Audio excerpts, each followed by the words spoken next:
The Rockets were counted out by most everyone around the league, and now they're threatening to break into the playoffs with an elite level of recent play. And no one personifies this change more than Jalen Green. He was looking like a near bust before his dominant performances since Alperen Sengun had left with injury. Now the team might be asking if they can make the two guys work well together, or do they have to pick one to build around moving forward? Let's talk about it. Before we start, consider becoming a part of the community by subscribing to the channel where we dissect the hottest NBA topics with cutting-edge analytics. Join us as we delve deep into the heart of the game, uncovering the intricacies and insights that drive basketball forward. For most of the season, Houston had a baby Jokic on their hands, a center that can be the focal point of an offense, either as the primary playmaker or in a traditional sense, by setting good screens, rolling hard to the basket, and scoring down low with a variety of post moves. The kind of team that zips the ball around the court to look for the open shot before giving it to their dominant big man to create a good look when need be. If his shooting efficiency goes up, he could potentially have that same kind of impact like the Joker. A 3-level must be guarded at all times scorer. If not, think of a player more like Sabonis with the Sacramento Kings. Makes the right passes and could give you the occasional 3 while also bullying your center and leading to foul trouble. With the league now trending away from small ball, having a star big is again vital for postseason success and will be even more so as the seasons go on. Right now, teams are figuring out how to match up versus guys like Jokic, Embiid, and Giannis. In a couple years, the next issue will be guarding guys like Chet Holmgren and Victor Wembanyama. It's a no-brainer move to make Sengun the guy in Houston. Then we have Jalen Green.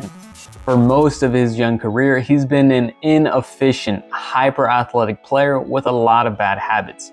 Think Gerald Green with a green light, but without the jump shot. That's not ideal for a number 2 pick by any means, much less the guy who was supposed to be a cornerstone post-James Harden. In a secondary role, Green struggled to contribute meaningfully on offense. Pre-All-Star break, he was shooting 41% from the field and just 31% from 3.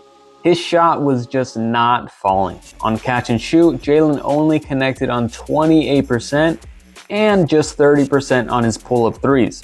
Now post-All-Star, that numbers jumped up to 38% on catch and shoot and 40% on pull-up threes. This enormous increase to his efficiency outside the arc helped the Rockets create an 11-game winning streak.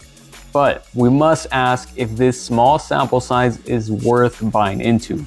His now lethal jump shot, specifically his unguardable step-back 3 and ability to attack the rim, would make him the perfect 2-guard for this team. Next to Sengun, you have a lethal pick-and-roll duo. There has already been evidence of the damage a playmaking center and scoring guard can do, as shown by the Kings and the Nuggets. That potential alone is worth investing in, but this version of Green showed up as Sengun has been out.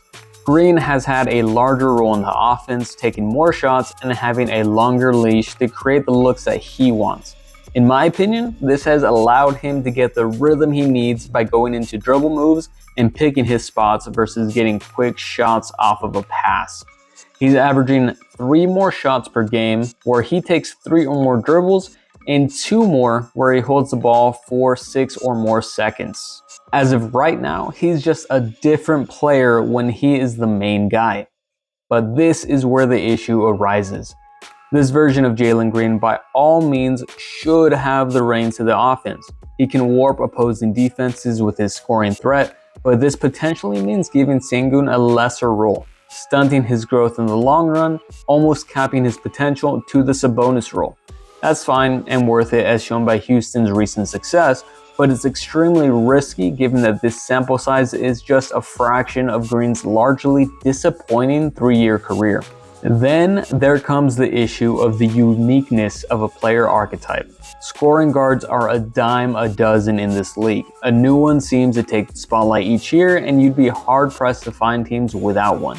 Picking one up is more so just about finding a team looking for what you have in terms of trade assets.